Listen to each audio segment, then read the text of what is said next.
Hello, my mimics, and welcome back to the Mimic Commentary, episode 65. You may be saying to yourself, what are we doing in the Weeping Peninsula? Well, somebody in the public release commented on episode 19 that I forgot a death bird. So, so we have to go fight a death bird. I always forget about this one. He's somewhere over here amongst a bunch of... Here they go. This is the spot. Yeah, a bunch of all the sunflowers. Where is he? There he is. Even though this weapon's unupgraded... Oh, jeez.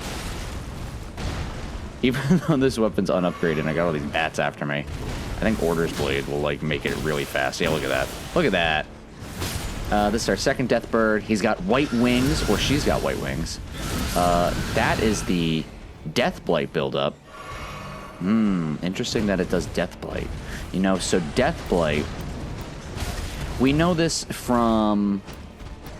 Well, we haven't seen it yet. I guess we could... I don't know if I could do it here. I don't want to lose the runes.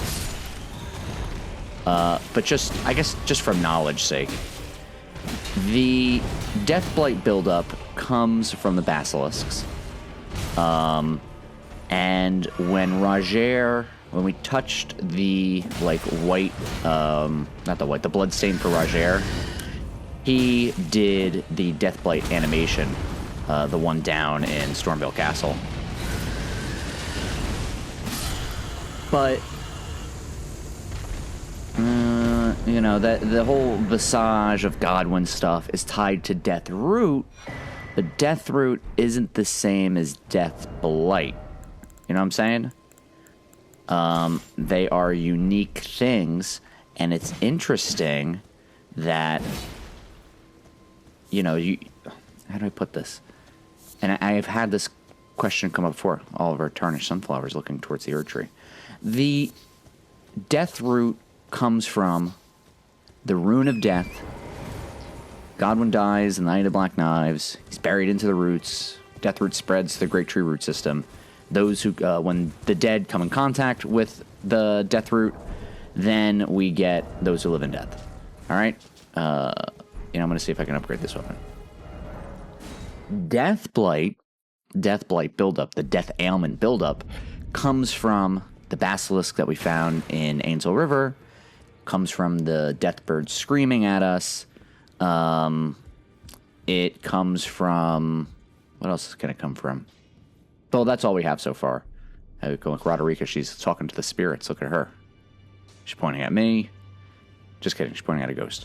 I'm gonna see if I can get Somber Smithing Stone this. No, just regular Smithing Stones. Seamless phase transition. Kyra is barking, so I had to cut a little bit. It's just interesting that Death Blight, Death Ailment, and Death Root are different things. And that Death Blight, wait, how do I put this? Death Blight seems to be older and tied to more natural forces, like, you know, just tied to some fauna and flora, you know, just things that exist in nature, animals and the death birds, as well as, and Death Root is the byproduct of the Night of Black Knives, so two different things, but related. Okay, we got this weapon. Sacrificial Axe. Let's take a look at it. It looks like a bird's mouth with a fungi eye. And out of the mouth, looks like it might be like, I don't know, kind of looks like it's breathing fire to me.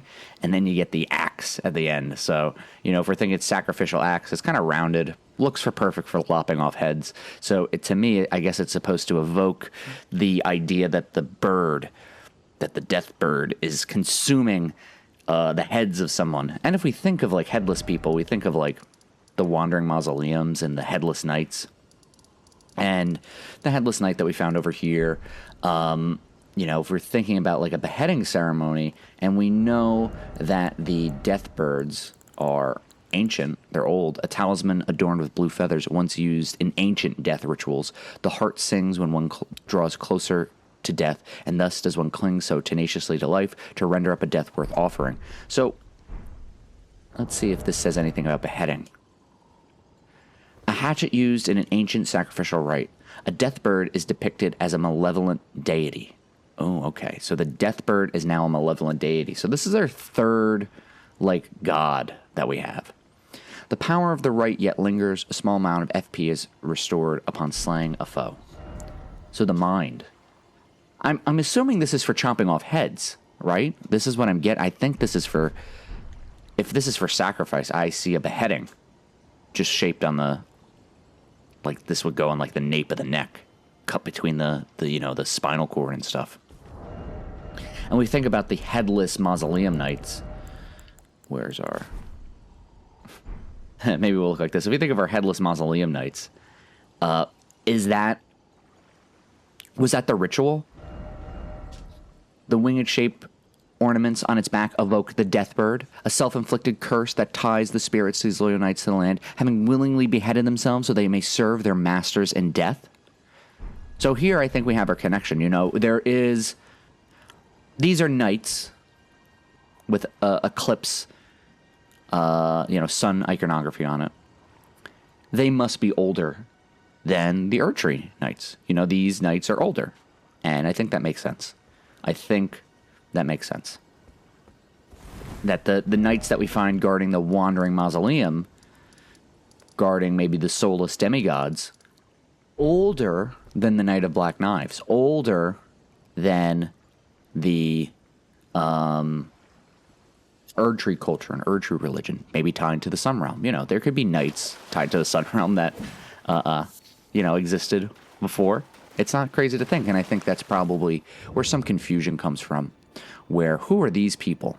What do they want? And I think the confusion comes from a little timeline stuff. So it's good that we picked up this axe, because now it tells us, I think almost perfectly, that the Wandering Mausoleum, these are part of a much the Headless Knights are part of a much older culture. They're definitely part of that Sun Realm culture. Different than when we find a Godric Knight or a Cuckoo Knight. Those guys are much more modern. These guys, not modern. All right, we got to continue forward, but I need a weapon. Can I use the Claymore without being heavy? No. It stinks not having, smithing stones, so we're going to keep rocking Raja's Rapier. Oh, I should probably level up.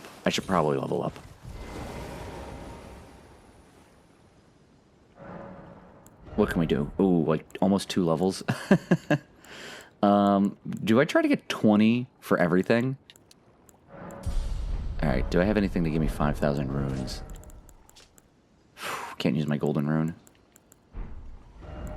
No, okay. We did Vigor, though. Yeah, so I think I want to thank that commenter who reminded me about that Deathbird. There's just, there's so much in the game, it's so easy to forget. I think there's another Deathbird on this way here, too. But that one, I think, drops another Feather Talisman. Look at how massive these crystals are. I think these are the largest crystals we've seen. When we were beneath here. Where were we? We were right... Where did we see the... I think it was here. Here we saw that there's a giant glintstone underground. At least assumedly glintstone. And this is probably where this is coming from. Was that glintstone firefly? Since this is sinking in the lake... Okay, wait. I know I'm getting off track, but the moon is definitely brighter now, right? Last episode, I looked at the moon and it was really dark. This one's bright. Oh, hey. The hell are these? Hiding amongst the glintstone are snails? Snakes? Oh, and you know what that is. Well, let's see him do that attack again. If you are familiar with your Dark Souls lore, you would know that is Crystal Breath. Crystal Breath was developed by Big Hat Logan after studying in Seath's archives. There we go, that's Crystal Breath. That's the same exact thing. And why are these snails doing that? Is it a snail, or let's look at him. He's got snail eyes. Kind of looks like a snail. But is it a snail? I'm going to tell you something. I don't really think this is actually a snail. We'll figure that out later. He looks like a snail, but guess what? Yeah. So interesting that this guy, this creature is doing crystal breath. If we think about Seath the Scaleless, he tried to achieve immortality through the power of a primordial crystal. He was a dragon who didn't have any scales. And he didn't have any scales to give him immortality. He didn't have any stone scales. Oh, there we go. There's his eyes. There we go. There's his eyes. Those things, what are those? Those aren't feelers. Or those aren't eyes. His eyes are on the side. Something funky's going on here. Something funky's going on here. So if we think about Seath the Scaleless betrayed the ancient dragons. Seath the Scaleless didn't have any scales of his own, so he tried to use crystals to give himself immortality. Oh, he just hissed like a snake. Seath the Scaleless also made snake men.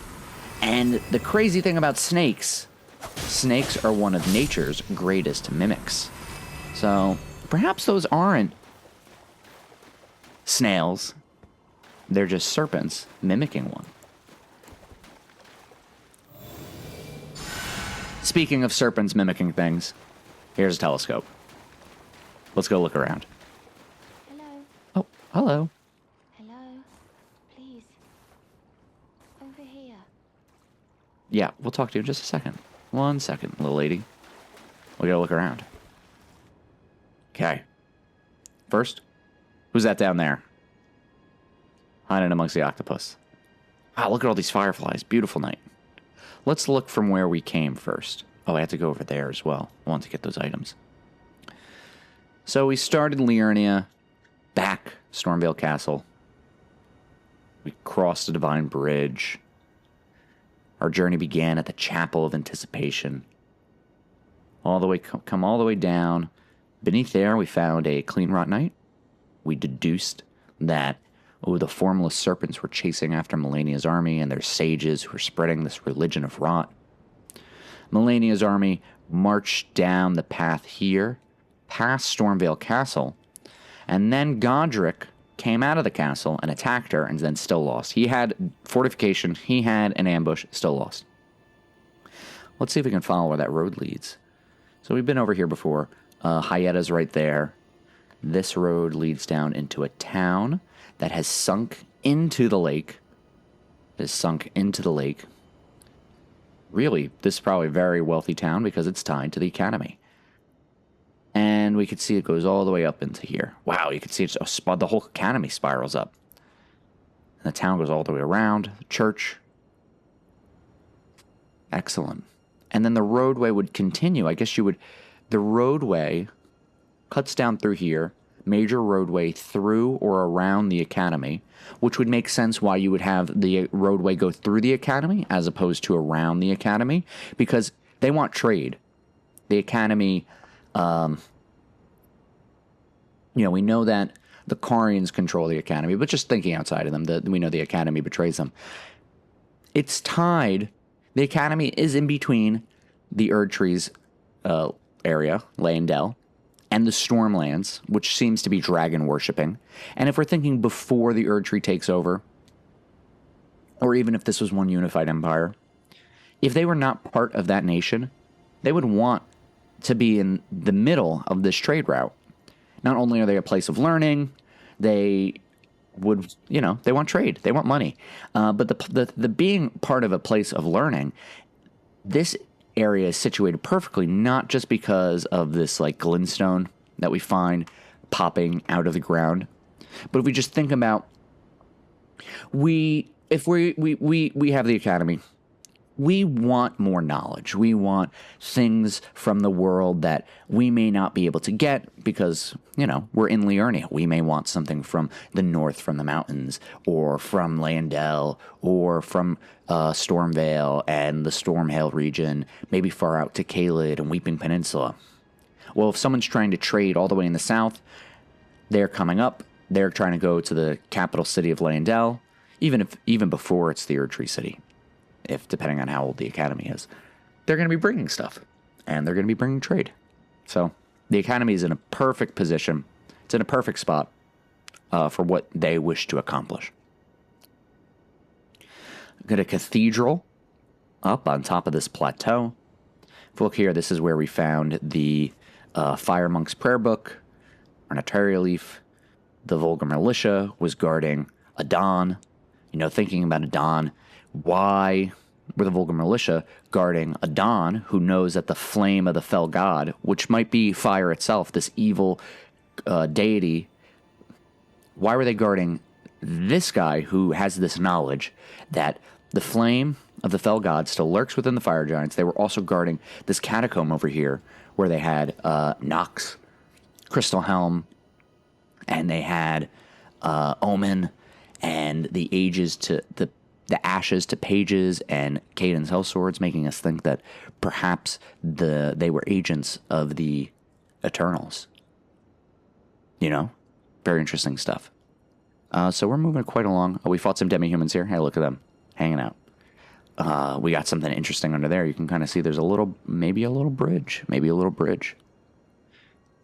But I think, and we have our study hall. Yeah, seeing a lot of cool stuff. All right, let's go talk to this lady. Hello. Right over here.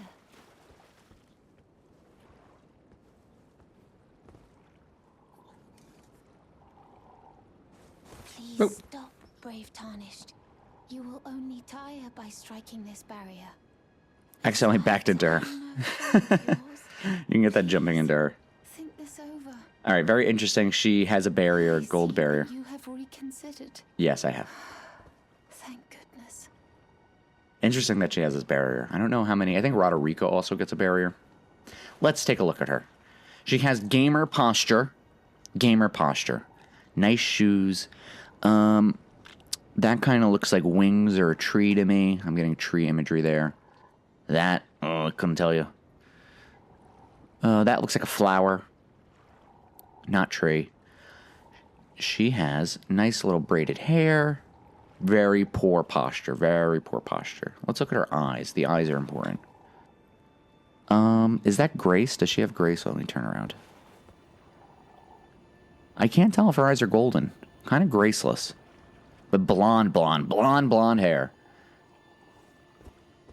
You know, that means something. All right, let's talk to her. Hello. It's rather chilly here, isn't it? Oh, okay. My mistress sent me off on an errand, but I was accosted by a ruffian.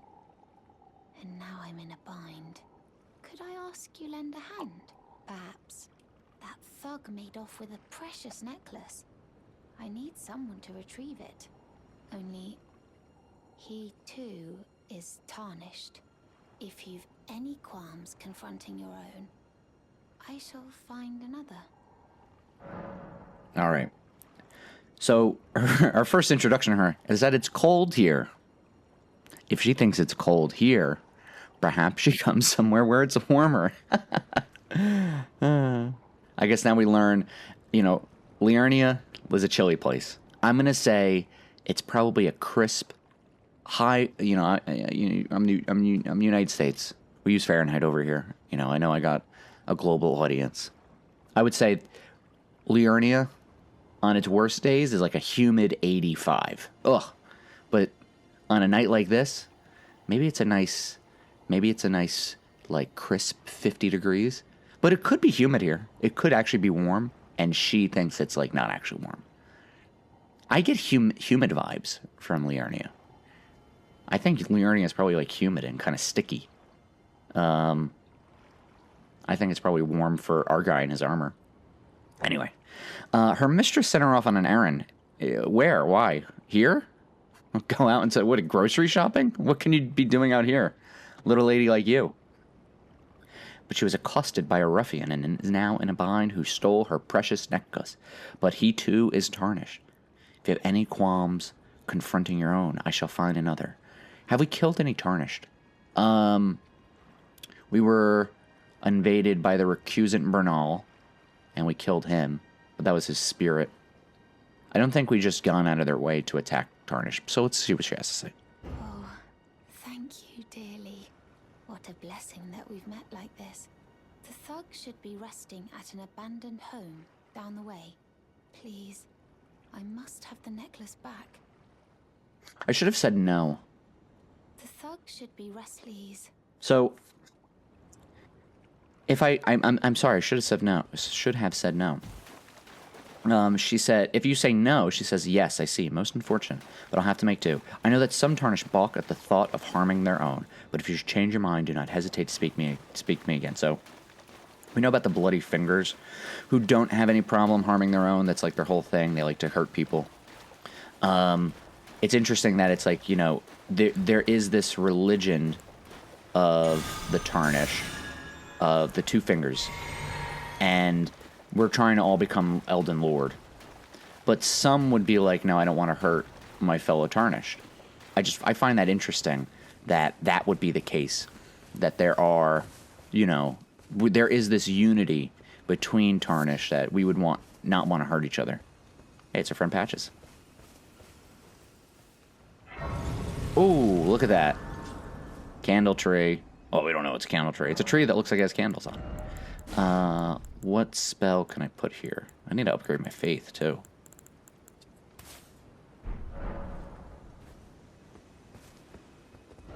I gotta remember to hit that, so... Is that...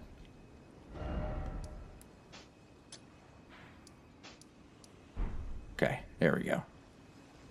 What can we see from up here? That's where the demi-humans were. Oh, goodness gracious. Okay, we're going to do this little quest. So Grace is actually... Go down last gear. Go to Scenic Isle. Oh, it probably wants us to hit that. Grace wants us to go straight into hitting the map fragment. We found our friend Patches. Patches used to be hanging out down Murkwater Cave. Now, you don't need me to explain Patches again. But he's our meta character. I think Patches knows more than he lets on. In fact, part of my theorizing now, this is very recent development free, I think this is the same Patches from all of the other games. He knows all about Dark Souls, he knows all about Demon Souls, he knows all about Bloodborne. I think this is the same Patches. He's seen this before. Just by the way he talks, that's just what it feels like. So what is he going to tell us? Oh, well, it's been a long while. It's me, Patches the Untethered. I'm still in business, if you can believe it.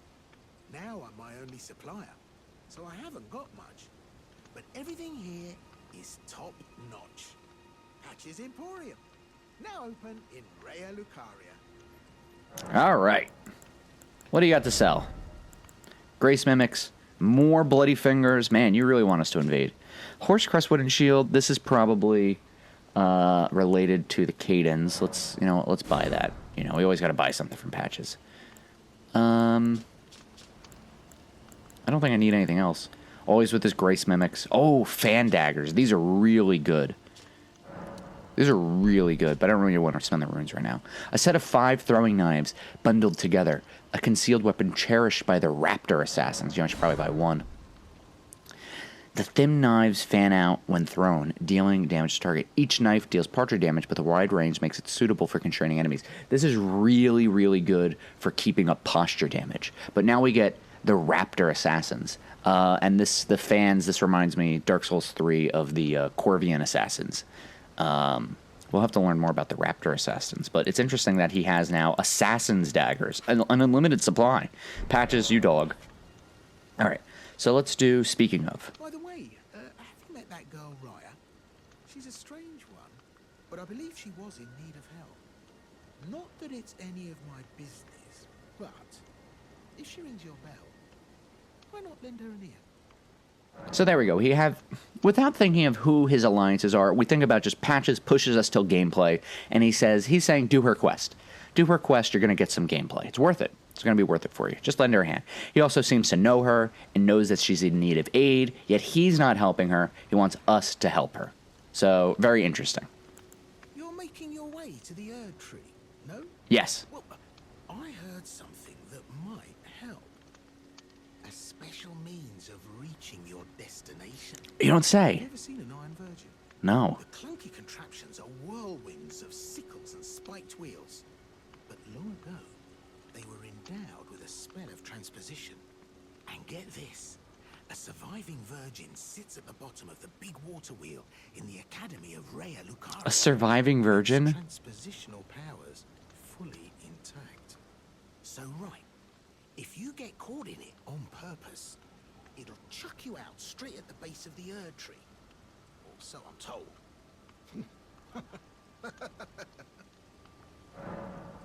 What else do you have to say about that? Oh yeah, great story, isn't it? I'll tell you as many times as you like. Oh, thank you. There's a surviving Iron Virgin at the bottom of the big water wheel in the Academy of Rhea Lucaria. And I heard if you let yourself get caught in it, it'll chuck you out straight at the base of the Erd tree.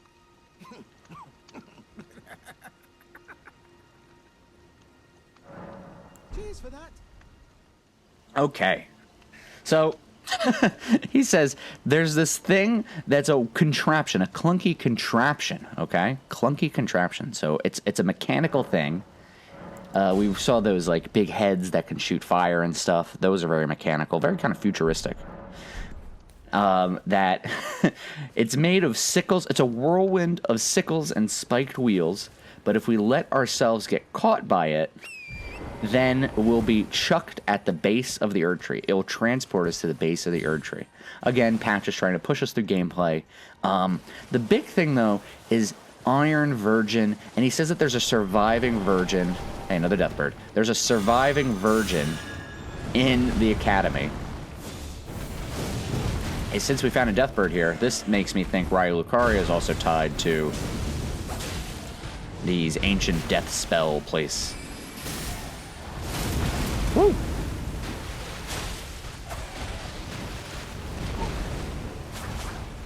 Sorry, I'm trying to think while I'm getting attacked by this guy.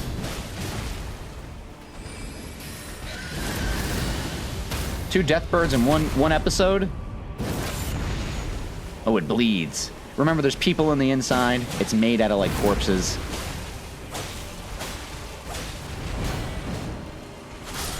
There we go. We got the right stuff.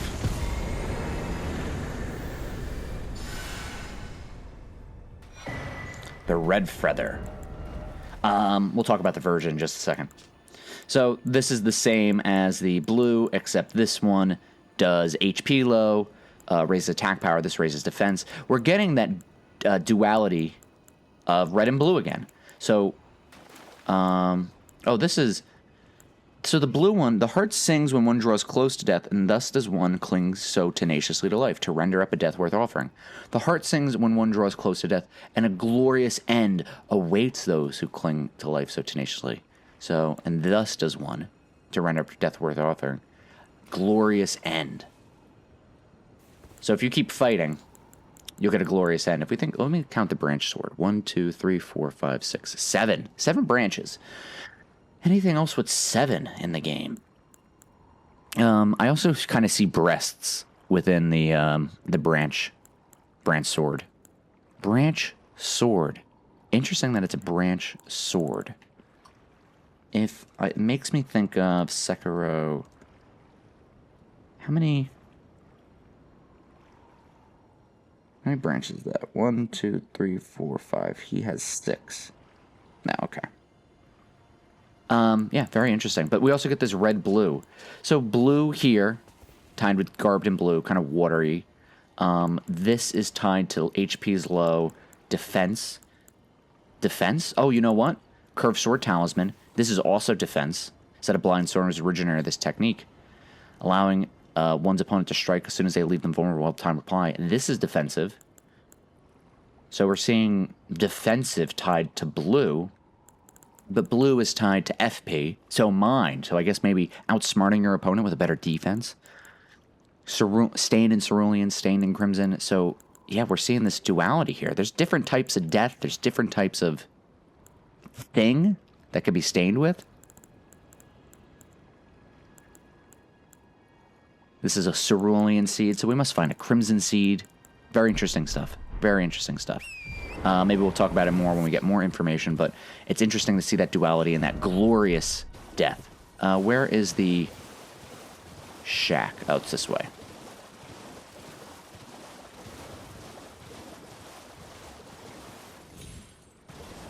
But we're also getting confirmation that this region has older death rituals.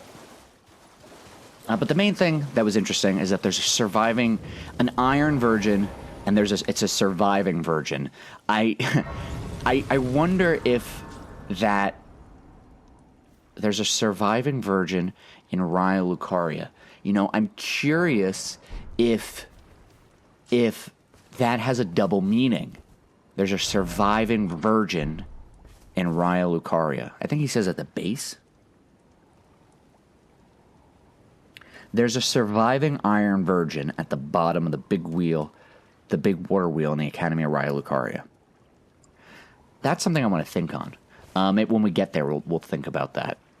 The idea of virginity. You know, we have the finger maidens, and to be a maiden is to be a virgin. So, you know, it's very...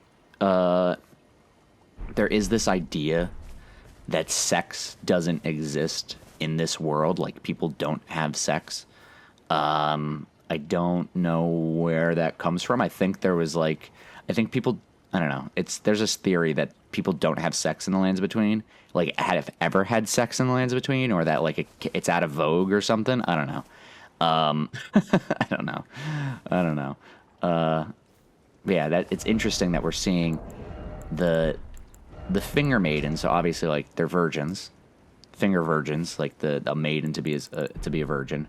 There's a surviving virgin in the Academy. If you think Shield venerate a maiden whose eyes are crushed, also she's a virgin by the Briars of Sin before being reborn. So a virgin woman who was reborn, who did something sinful, her soul was reborn. We think about Lightseeker Hyetta and how she was Arena of Morn before being reborn in these lands. Yeah. Okay, we made a little bit of progress. We didn't get far. But we're gonna talk to this guy, this ruffian with these crabs, these crayfish, in the next episode. Maybe we'll kill him for the necklace. But most likely not. We'll probably just chit-chat with him.